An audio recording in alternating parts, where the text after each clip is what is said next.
गुरुचरित्र पारायणाचे 30 नियम. मार्गशीर्ष महिना सुरू होणार आहे. मार्गशीर्ष महिना हा केशव मास म्हणूनही ओळखला जातो. या महिन्यात गंगा स्नान करून पुण्यपदरात पाडून घ्यावे, तसेच दानधर्म करून पुण्यसंचय करावा असे म्हटले जाते. मार्गशीर्ष महिन्यात दत्त जयंती निमित्ताने गुरुचरित्राचे पारायण केले जाते. सर्वसामान्य मनुष्याचे ईश्वरापर्यंत पोचण्यासाठी कसे आचरण ठेवायचे हवे याचे मार्गदर्शन गुरुचरित्रात केले आहे. श्री गुरुचरित्र या ग्रंथाचे 52 अध्याय असून ओवी संख्या 7091 इतकी आहे. काही ग्रंथात 53 अध्याय, अनेक ठिकाणी 7 दिवस पारायण केले जाते. गुरुचरित्र सप्ताह केला जातो, तर काही जण 3 दिवसाचे पारायण करतात. गुरुचरित्र सप्ताह केल्यास किती अध्यायाचे वाचन करावे आणि 3 दिवसाचे पारायण केल्यास किती अध्यायाचे वाचन करावे याची माहिती गुरुचरित्र ग्रंथात दिलेली असते. श्री दत्तात्रय महाप्रभूंनी नामधारकास अतिसामान्यांना गुरुप्रणीत मार्ग मिळावा म्हणून श्री गुरुचरित्र सांगितलेला आहे. श्री गुरुचरित्र हा 5वा वेद मानला जातो. श्री गुरुचरित्र हा साधा ग्रंथ नसून दैवी शक्तीने भरलेला सिद्ध मंत्र रूप महाप्रसादिक आणि वरद ग्रंथ आहे.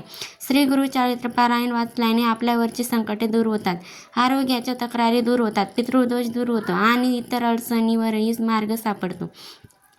परंतु गुरुचरित्र पारायण करण्याआधी काही नियम आवर्जून ध्यानात ठेवणे आणि त्याचे आचरण करणे आवश्यक आहे. नेमके काय करावे आणि काय करू नये जाणून घेऊया. श्री गुरुचरित्र पारायण कसे करावे. श्री गुरुचरित्र वाचन सुरू करण्यापूर्वी आदल्या दिवशी 4 कुत्रे व गाय यांना नैवेद्य अर्पण करावा. 4 कुत्रे म्हणजे 4 वैद व 1 गाय म्हणजे दत्तात्रयांची कामधेनू असल्याने हा नियम पाळावा असे सांगितले जाते. पारायण करण्यासाठी लागणारे साहित्य. पारायणापूर्वी फुले, हार, तुळशीपत्र, सुगंधी उदबत्ती, धूप, कलश, विड्याचे पाने, नैवेद्यासाठी मिठाई, अष्टगंध, चंदन व तर रांगोळी, 2 आसने, 1 चौरंग, चौरंगावर पिवळे किंवा भगवे कापड अंथरावे. चौरंगाभोवती व गुरु दत्तात्रयांच्या आसनाभोवती रांगोळी काढावी. आंब्याचे तोरण प्रमुख दरवाजाला बांधावे. चौरंगाजवळ डाव्या बाजूस समई लावावी. गुरुचरित्र पारायण ही एक अत्यंत शुभ आणि फलदायी पूजा आहे, जी श्री स्वामी समर्थ महाराज आणि दत्तगुरूंच्या कृपेसाठी केली जाते. या पूजेची मांडणी योग्यरित्या करणे गरजेचे आहे, जेणेकरून आपल्याला पूजांचा लाभ पूर्ण घेता मिळेल.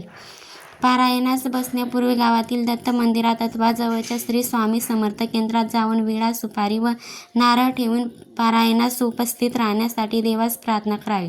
घरातील वडीलधाऱ्या मंडळीस नमस्कार करून पारायणाला सुरुवात करावी. वाचन चालू असेपर्यंत समई लागलेली असावी व अगरबत्ती पेटती ठेवावी. प्रथम अर्थ शीर्ष वाचावे. 1 माळ गायत्री जप, 1 माळ श्री स्वामी समर्थ जप अथवा दत्तमंत्र म्हणावा. यानंतर गुरुचरित्र वाचण्यास सुरुवात करावी. पारायणाच्या दिवसात हे नियम लक्षात ठेवावे. नंबर 1. दुपारी 12 ते 12:30 ही वेळ श्री दत्त महाराजांच्या भिक्षेची असल्याने त्यावेळेस पारायण वाचणे बंद ठेवावे. नंबर 2. श्री गुरुचरित्र वाचनाच्या कालावधीत दुसऱ्याच्या घरचे अन्न घेऊ नये. आपली आई, पत्नी व लग्न न झालेली बहीण यांच्या हाताचे अन्न खाण्यास हरकत नाही. नंबर 3. उपवास करू नये. दोन्ही वेळेस सकाळी आणि संध्याकाळी 1 दाणे फराळ करावा. काही समस्या असल्यास स्वखर्चाने बाहेर खाण्यात देखील काहीच हरकत नाही, परंतु आपल्याला पचायला जड जाईल असे पदार्थ खाऊ नयेत. अति तिखट पदार्थ, कांदा, लसूण याचा आहारात समावेश करू नये. नंबर 4. ग्रंथाचा नैवेद्य गायीला खाऊ घालावा किंवा स्वतः घ्यावा व मगच आपण भोजन करावे. श्री गुरुचरित्र वाचनाच्या कालावधीमध्ये सुद्धा आपल्या नित्यसेवेत खंड पडू देऊ नये. पारायण काळात शक्यतो जमिनीवरच झोपावे, पलंगावर झोपू नये. नंबर 5. श्री गुरुचरित्र वाचनाच्या कालावधीत पुरुषांनी दाढी वाढवू नये. स्वतःच्या हाताने दाढी करावी. तसेच या काळात चामड्याऐवजी नायलॉन किंवा रबरी चप्पल जोड वापरावे. चामड्याचा बेल्ट देखील लावू नये. नंबर 6. श्री गुरुचरित्र वाचनाच्या कालावधीत सत्य, अहिंसा आणि ब्रह्मचर्याचे पालन करावे. नंबर 7. श्री गुरुचरित्र वाचनाच्या कालावधीमध्ये मासिक पाळी आली तर मासिक पाळीचे तेवढे दिवस सोडून नंतर पारायण पुढे चालू ठेवावे. तसेच सुतक असणाऱ्यांच्या घरी किंवा अंत्यविधीस जाऊ नये. स्वतःच्या कुटुंबात जर सुतक आले तर अशा वेळेस श्री गुरुचरित्र पारायण दुसऱ्याकडून पूर्ण करावे, अर्धवट सोडू नये. वेळोवेळी गोमूत्र शिंपडावे. नंबर 8. सप्ताह कालावधीत रोज सकाळी व संध्याकाळी श्री गुरुचरित्राच्या पोथीस नैवेद्य दाखवून आरती करावी. रोज रात्री झोपण्यापूर्वी श्री गुरु विष्णू सहस्त्रनाम वाचावे. नंबर 9. वाचन हे नेहमी एका लयीत, शांत व सुस्पष्ट असे असावं. उरकण्याच्या दृष्टीने उच्चार भ्रष्ट होऊ नये, तसेच चिंत अक्षरातून व्यक्त होणारे अर्थाकडे असावे. वाचन करण्यापूर्वी पहिल्या दिवशी सूर्योदयापूर्वी उठून सर्व कार्य उरकून उजव्या हातावर पाणी घेऊन संकल्प सोडावा. म्हणजे देवाला आपला हेतू सांगून आपला जो संकल्प असेल तो संकल्प पूर्ण होण्यासाठी मी हे काम करत आहे असे सांगून पाणी सोडावे. याला संकल्प असे म्हणतात. संकल्पाचा उच्चार केल्याशिवाय पारायणाला सुरुवात करू नये. नंबर 11. त्यानंतर कुलदैवत, गुरु, माता, पिता यांचे मनातल्या मनात स्मरण करावे. नंबर 12. वाचनासाठी नेहमी पूर्वेकडे तोंड करून बसावे. तसेच बसण्याची जागा स्वच्छ, शांत आणि पवित्र निवडावी.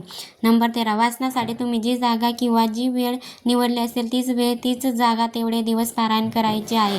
तेवढे दिवस असावे. कोणत्याही कारणास्तव त्यात बदल होऊ देऊ नये. 14 नंबर. श्री दत्तात्रयांची मूर्ती किंवा प्रतिमा नसल्यास पाटावर थोडेसे तांदूळ ठेवून त्यावर सुपारी ठेवावी. श्री दत्तात्रयांना आवाहन करावे. नंबर 15. पारायण काळात देवापुढे दिवस, अखंड नंदादीप तेवत ठेवावा व सुंदर रांगोळी काढावी. नंबर 16. देवासाठी एक पाट मोकळा ठेवावा. पारायण काळात साक्षात दत्त गुरु फेरी मारतात अशी दत्तभक्त श्रद्धा आहे. यासाठी पाटावर कोरे वस्त्र अंथरून ठेवावे. नंबर 17.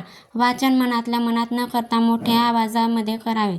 नंबर 18. रोजचे वाचन झाल्यावर पोथी बंद करून ठेवावी. पोथी फक्त वाचनापुरतीच उघडी ठेवावी. आसनावरून उठण्यापूर्वी तिला हळद, कुंकू व फुलं वाहून नमस्कार करावा. नंबर 19. पारायण काळात त्या दिवसाचे वाचन संपल्यानंतर रात्री आरती करावी. नंबर 20. पारायण काळात रात्री देवाच्या सानिध्यात चटईवर झोपावे. झोपताना डाव्या कुशीवर झोपावे. म्हणजे संकल्प पृथ्वीचा दृष्टीने संदेश ऐकून येतात असा श्रद्धेने अनुष्ठान करणाऱ्यांचा अनुभव असल्याचे सांगितले जाते. नंबर 21. वाचनाच्या काळात मध्येच आसनावरून उठू नये किंवा दुसऱ्याचे बोलू नये. नंबर 22. सप्ताहाचा प्रारंभ पुष्कळदा शनिवारी करून शुक्रवारी समाप्ती करतात. कारण शुक्रवार हा श्री गुरुच्या आनंद गमनाचा दिवस आहे. नंबर 23. सप्ताह पूर्ण झाल्यानंतर 7व्या दिवशी शक्य तर 8व्या दिवशी सुपारीतून श्री दत्तात्रयांचे विसर्जन करावे आणि नैवेद्य आरती करून भोजनास सवासण ब्राह्मण सांगून सांगता करावे. नैवेद्यात शक्यतो घेवड्याची भाजी करावी. नंबर 24. वाचनात यांत्रिकीपणा नको. म्हणजे फक्त वाचतोय म्हणून वाचू नये. मनोभावे पोथीचे वाचन करावे. नंबर 25. एकदा संकल्प सोडून पारायणाला प्रारंभ केल्यानंतर ते पूर्ण करणेच आवश्यक असते. परंतु मध्ये सोयर किंवा सुतकाल्यास व्यत्यय येतो. अशा वेळी परिचिंताकडून म्हणजेच आपल्याच कुणीतरी नातेवाईकांनी याचे अपूर्ण राहिलेले वाचन मी पूर्ण करतो असा संकल्प सोडून आपल्या घरातील उर्वरित वाचन पूर्ण करावे. तसेच सोयर किंवा सुतक संपल्यावर घरात गोमूत्र शिंपडून शुद्धी करावी. त्या दिवशी अवतरणिका वाचावी व दत्तमूर्ती किंवा दत्तपादुकावर अभिषेक करावा. नंबर 26. शक्यतो निष्काम मनाने या ग्रंथाचे पालन करावे. इच्छित फळ आपोआपच मिळते असा गुरुभक्तांचा अनुभव आहे. नंबर 27. दररोज वाचायचे अध्याय तुम्ही निवडलेल्या दिवसावर अवलंबून असतात. 3 दिवसाच्या पारायणात दररोज 18 अध्याय, 7 दिवसामध्ये दररोज 7.57 अध्याय आणि 11 दिवसामध्ये दररोज 4.82 अध्याय वाचायचे असतात. नंबर 28. पारायणाची सुरुवात कोणत्याही दिवशी करता येते, पण शनिवारी, गुरुवारी किंवा पुष्य नक्षत्र असल्यास शुभ मानले जाते. तुम्ही तुमच्या सोयीनुसार आणि इच्छेनुसार तर इतर दिवशी पारायण सुरू करू शकता. नंबर 19. वाचनाच्या सुरुवातीला आणि शेवटी श्री गुरुदेव दत्त मंत्राचा जप करावा. नंबर 30. मांसाहार, मद्यपान, वाईट विचार आणि वाईट वर्तन सप्ताह काळात टाळावे. नंबर 31. पारायणाच्या उद्यापनाच्या दिवशी सुवासिनींना भोजन, गुरुचरित्राची आरती आणि शक्य तेवढा दानधर्म करावा. नंबर 32. नैवेद्यात शक्यतो फळे, भाज्या, दूध, दुग्धजन्य पदार्थ, मिठाई आणि पान यांचा समावेश करावा. नंबर 33. आपल्या घरी येण्याच्या अतिथीचा आदर करावा आणि सत्कार करावा. तसेच आपल्या परीने गरजूंना शक्य तेवढी मदत करावी, म्हणजे दान धर्म करावा. नंबर 34. या गुरुचारित्र ग्रंथात गुरुचे मार्गदर्शन कसे आवश्यक आहे याचे विवेचन या ग्रंथात श्रीपाद श्री वल्लभ व श्री नृसिंह सरस्वती यांच्या लीलामधून वर्णन करण्यात आले आहे. नंबर 35. गुरुचारित्र पारायण हे 3 दिवस, 7 दिवस किंवा 11 दिवस करता येते. 7 दिवस गुरुचारित्र पारायण व 8व्या दिवशी पारायणाची सांगता केली जाते. श्री गुरुचारित्र वाचण्याची पद्धत पाहूयात. 7 दिवसाच्या पारायणाचे: पहिल्या दिवशी अध्याय 1 ते 9, दुसऱ्या दिवशी अध्याय 10 ते 21, तिसऱ्या दिवशी अध्याय 22 ते 29, चौथ्या दिवशी अध्याय 30 ते 35, पाचव्या दिवशी अध्याय 36 ते 38 असतात, 6व्या दिवशी अध्याय 29 ते 43 असतात, 7व्या दिवशी अध्याय 44 ते 53 असतात. नंबर 36. श्री गुरुचारित्र सप्ताह 7 दिवसाचे एक पारायण या पद्धतीनं करायचा असतो. परंतु 21 दिवसात आपण 3 पारायणे किंवा 49 दिवसात 7 पारायण करण्याच्या देखील पद्धती आहेत. नंबर 36. 7 दिवसाच्या सप्ताहाच्या 8व्या दिवशी सांगता करावी. सांगतेच्या दिवशी सकाळी 10:30 वाजता श्री दत्त महाराज, श्री कुलदेवता श्री स्वामी समर्थ महाराज व एक श्री गुरुचारित्र ग्रंथ करिता नैवेद्य मांडावा. ग्रंथाचा नैवेद्य गायीला खाऊ घालावा किंवा तुम्ही स्वतः घ्यावा, मगच आपण भोजन करावे. नंबर 38. श्री गुरुचारित्र वाचनाच्या कालावधीमध्ये सुद्धा आपल्या नित्यसेवेत खंड पडू देऊ नये. शक्यतो जमिनीवर झोपावे, पलंगावर झोपू नये, हे देखील जाणकारांना माहिती असावे.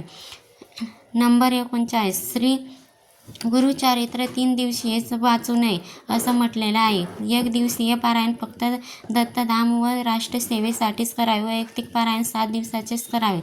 जर गुरुचारित्राचे पारायण करत असाल तर सर्व नियमांचे व्यवस्थित पालन करावे. यामुळे पारायणाचा परिपूर्ण लाभ मिळतो. कारण गुरुचारित्र पारायण हे जागरूक आणि त्वरित फळ देणारे आहे. पण ते करताना आपल्याला शुद्ध अतिशय कडक नियम पाळावे लागतात, नाहीतर त्यांचा मनासारखा परिणाम दिसून